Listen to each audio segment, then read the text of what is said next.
Bienvenue dans cette nouvelle édition du QG News. Au sommaire de l'actualité, en République démocratique du Congo, le calendrier électoral est au centre de toutes les préoccupations. Tandis que les citoyens doivent voter ce 23 décembre 2018, des litiges freinent le processus. La machine à voter est un outil notamment rejeté par l'ensemble de l'opposition.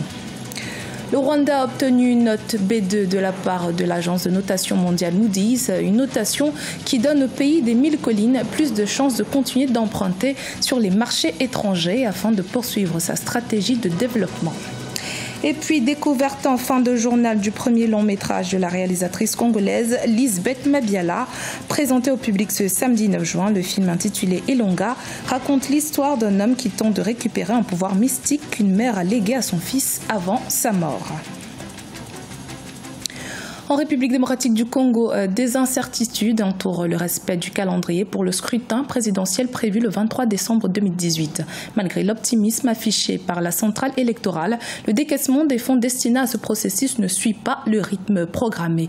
Autre ombre au tableau, la machine à voter qui est quant à elle rejetée par l'ensemble de l'opposition. Reportage de notre correspondant Jacques Mboka.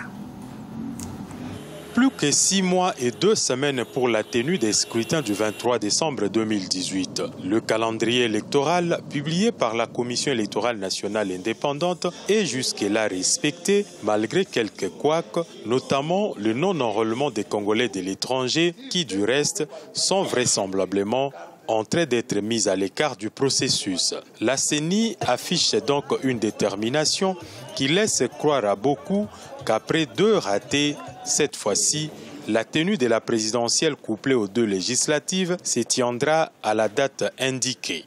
Nous sommes de ceux qui travaillent nuit et jour pour pousser la Commission électorale nationale indépendante à tenir à son calendrier,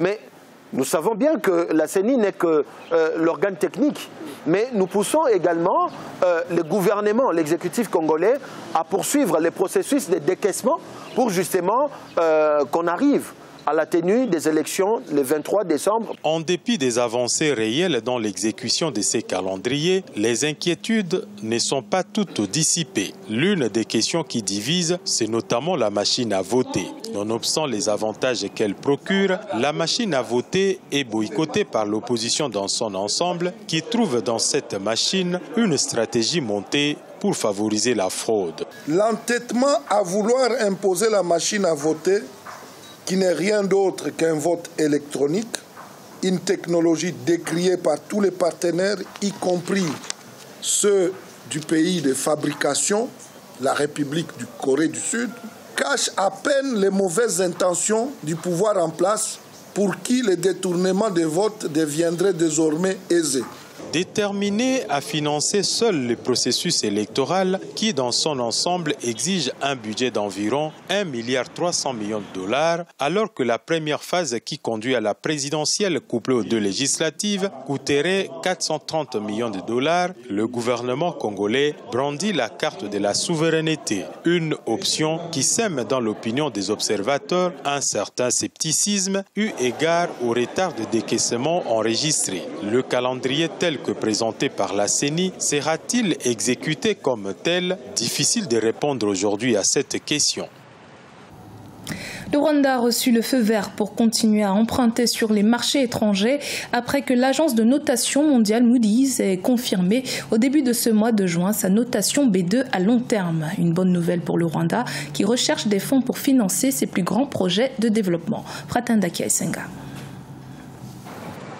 Le Rwanda a obtenu une note B2 de la part de l'agence de notation mondiale Moody's, donnant plus de chances au pays de continuer d'emprunter sur le marché étranger. Bien que le taux d'endettement externe du pays n'a cessé de croître pendant ces dernières années, à 36,6%, il ne dépasse pas la moyenne de 50% du produit intérieur brut pour les pays est-africains. Pas de quoi s'inquiéter selon les analystes. That means you have a very good debt obligation behavior. Ceci veut tout simplement signifier que le pays a une bonne maîtrise de la dette obligataire, que le pays règle bien ses dettes ou qu'il présente peu de risques de le faire. Donc tout investisseur ou institution financière peut en toute confiance investir ses économies au Rwanda. Il n'y a pas de relation entre le taux élevé de dette et le fait de ne pas pouvoir payer ses dettes. Tout ce qui compte, c'est la capacité d'un pays à pouvoir gérer ses finances. High levels of borrowing and defaulting. There's no correlation. Cette notation arrive à un moment où le Rwanda est sous pression pour mobiliser des ressources pour financer ses ambitieux projets de développement. Par ailleurs, le taux d'endettement du Rwanda est actuellement plus élevé que par le passé en raison des remboursements d'intérêts estimés à 26,5 millions de dollars par an jusqu'en 2023. Nous savons ce pourquoi nous contractons un prêt.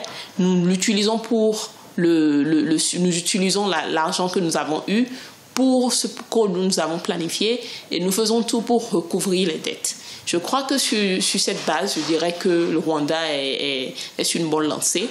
Cependant, le pays pourrait nuancer un peu et diversifier les sources de dettes et se pencher un peu plus sur la dette intérieure.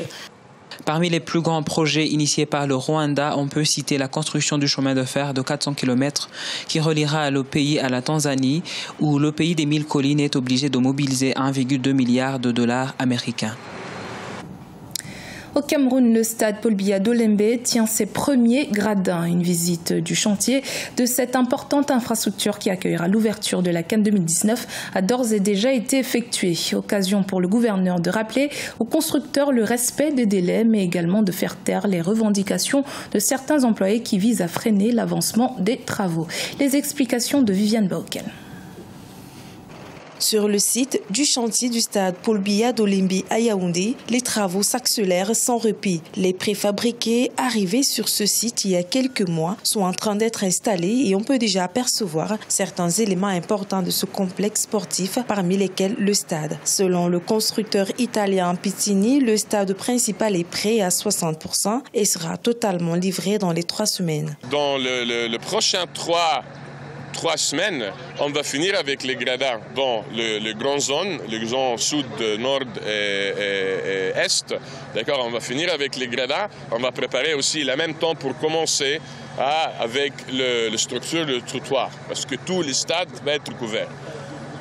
Maintenant, en même temps, il y a le tribune ouest, où on appelle ça le tribune VIP, mais ce n'est pas seulement VIP, c'est la zone des médias, c'est la zone de joueurs et aussi la zone VIP et VVIP. Ça aussi, va être fini comme structure pour le fin juillet. Les pépinières à gazon, les stades annexes ainsi que l'unique hôtel du complexe sportif d'Olembe prennent également vie. Et pour s'assurer de l'avancement efficient des travaux, le gouverneur de la région du centre a envoyé un signal fort aux employés intenables qui veulent mettre à mal ce projet. C'est les instructions du chef de l'État que ces stades devaient être livrés pour la CAN et que nous ne sommes pas là pour les gens qui veulent faire et la politique et le syndicalisme et autre chose. Donc nous sommes là pour voir ce problème.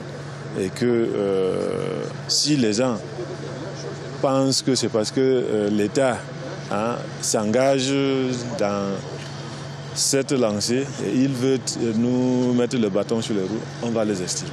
Le complexe sportif d'Olembe à Yaoundé est la principale infrastructure de la Coupe d'Afrique des Nations de football Cameroun 2019. Les travaux qui ont débuté en 2016 devront s'achever en décembre 2018.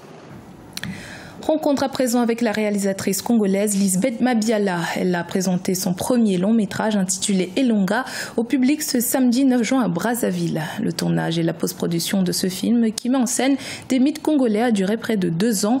Le film a notamment connu la participation de l'acteur ivoirien Michel Bohiri. Découverte dans ce reportage notre correspondant d'Eva Panzo.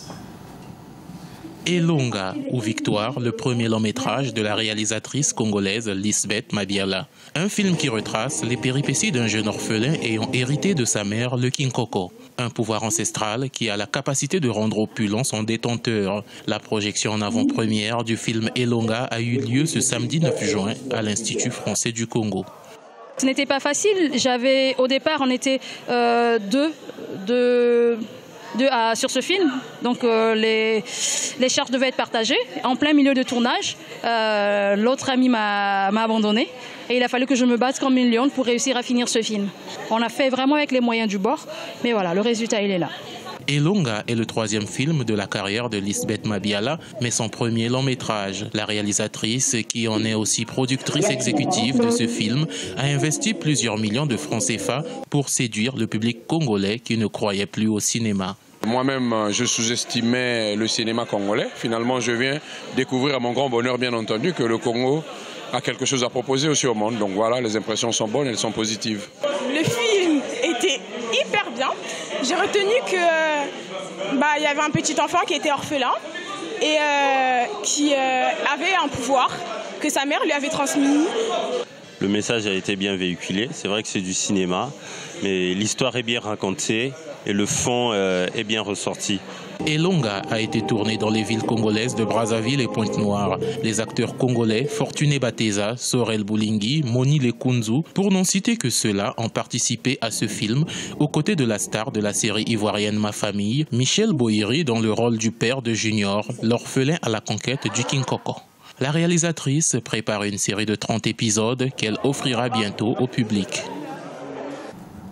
C'était le journal de la rédaction. Merci de votre fidélité. Dans un instant, une nouvelle édition de l'actualité sur Africa 24.